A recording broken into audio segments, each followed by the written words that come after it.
नमस्कार मेरा भ्युअर्सहरु तपाईहरुलाई आज बिहानै हाम्रो घरमा यसरी राति घुम्दै घुम्दै जुन हाम्रो गोर्खाहरुको नेपाली परम्परामा जोगी परम्परा पनि छ।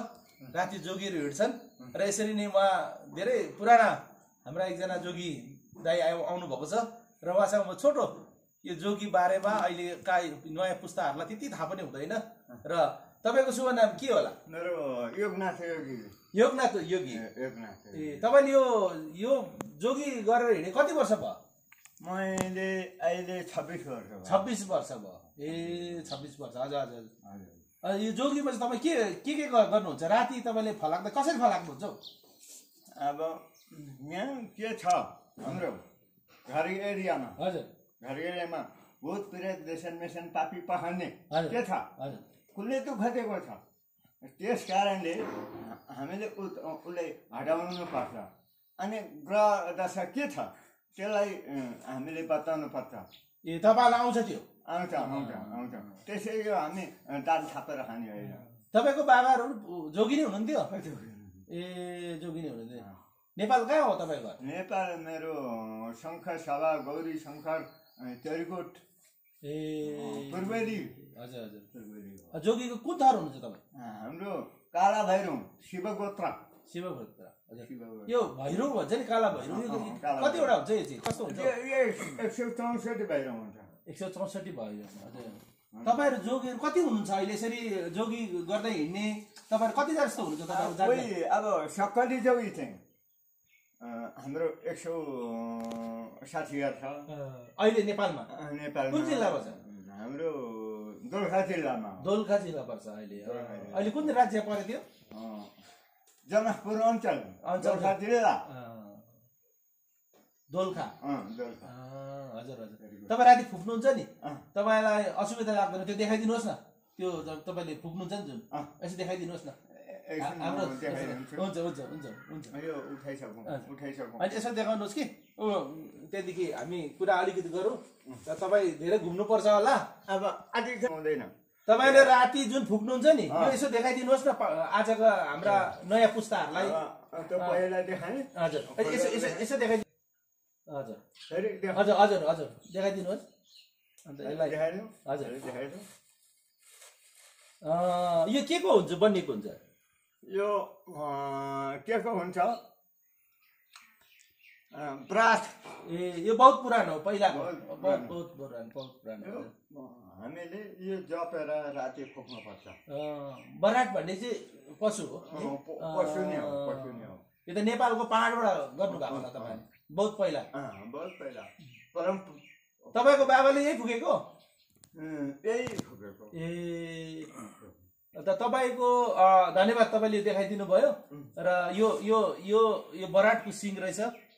यो अहिले एकदमै लुप्त प्राणी बरात जो भनिन्छ र मैले पनि यो बरात चाहिँ देखेको छुइनँ। र यसको सिङ हेर्नुहोस् कति सुन्दर छ। र उहाँहरूले यही फुकेर राति उहाँहरूले गर्नु हुँदो रहेछ। र तपाईँलाई धन्यवाद। र यो राख्नुहोस्। यसरी दुःख गरेर राति राति हिँड्नुहुन्छ होइन? तपाईँको जवान कति वर्ष पुग्नु भयो अहिले? अहिले म 65 वर्ष पुगेँ। 65 वर्ष भने धेरै एउटा होइन पाको भइसक्नु भएछ। तपाईँको परिवार पनि त छ होला? तपाईँ परिवारमा को को छ अहिले? मेरो छोरा त्यही हो। मैले हजुर छोराको के गर्नु हुँदैछ अहिले? फौजीको डाक्टर छ। नेपाल सेनाको डाक्टर। अहिले कहाँ बस्छन् उनी चाहिँ? ओ काठमाडौँमा बस्छ। एउटै छोरा? एउटै छोरा। हेर्नुहोस् श्रोतावृन्द दर्शकवर्ग, उहाँ एकजना जोगी दाइ हुनुहुन्छ।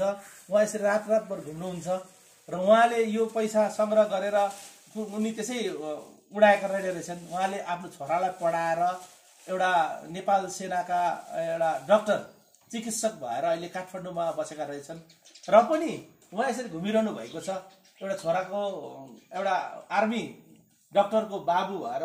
र तपाईँलाई यो गर्नुमा तपाईँलाई कस्तो लाग्छ? यो मलाई राम्रै लाग्छ। राम्रै लाग्छ। कसको घरमा दुःख छ, कसको घरमा असुविधा छ, कसको घरमा सुविस्ता छ। त्यसै कारणले म चुनेको। यो जोगी परम्परा चाहिँ कहिलेदेखि सुरु भएको होला यो नि? यो कुन राजाको पालामा? रणबहादुर शाह, नेपाल पृथ्वी नारायण शाहदेखि पाला गोर्खाका राजा पृथ्वीनारायण शाह त्यति बेलादेखि चाहिँ तपाईँहरूलाई यो पुर्खाहरूले गर्दै आएको र धन्यवाद। नेपाल सरकारले हाम्रो एउटा कुरा के भनौँ भनेदेखि यो हामीले त्यसै एकमुठी हामी करोडपति भए पनि एकमुठी ताल थापेर खानैपर्छ।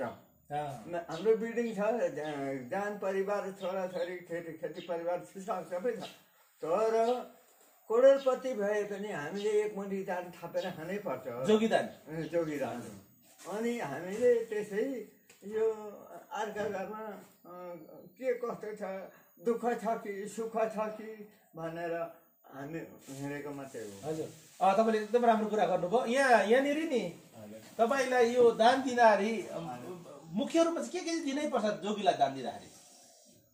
अब यो मङ्गला पिङ्गला उल्का सीधा शनि राहु केतु बृहस्पति अरिष्ट ग्रह, नौवटा ग्रह चल्छ है। नौवटा ग्रह चल्छ। आज हामी कुन बाटो गयौँ? सिधा बाटो गयौँ कि बाङ्गो बाटो गयौँ कि त्यो बाटो?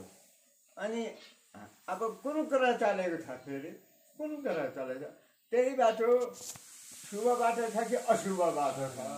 त्यो तपाईँ गयो गर्नुहुन्छ।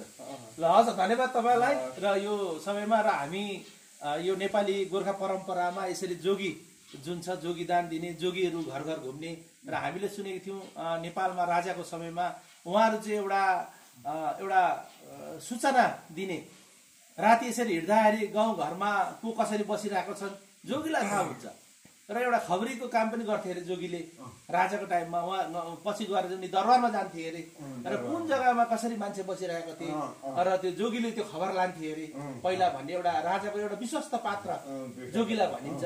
त्यो साँच्चै हो? त्यो साँच्चै हो। यो शिवजीको चेला हो। हस्, उहाँ एकदम यो माला त्यसै लगाएको छ, रुद्राक्षको माला लाएर हिँड्ने जो हाम्रो जोगीदाई हुनुहुन्छ, र उहाँलाई मैले छोटो उहाँको विचार र यो जोगी परम्परा बारे तपाईँहरूलाई मैले केही साझा गर्न खोजेँ, र के कस्तो लाग्यो तपाईँहरूले कमेन्टमा। र यो जोगी परम्परा जुन अब उहाँले पनि भन्नुहुँदैछ, उहाँ वृद्ध हुनुभयो, अब आउनु सक्दिनँ पनि भन्नुहुँदैछ, र उहाँको पुस्ताहरूले गर्ने पनि एउटा छैन, किन उहाँको छोरा त डक्टर भइसके। र यो जुन परम्परालाई हामीले अब यसरी क्यामेरामा कैद गरेर भए पनि राख्ने एउटा प्रयास गरेका छौँ। र तपाईँहरूलाई धन्यवाद।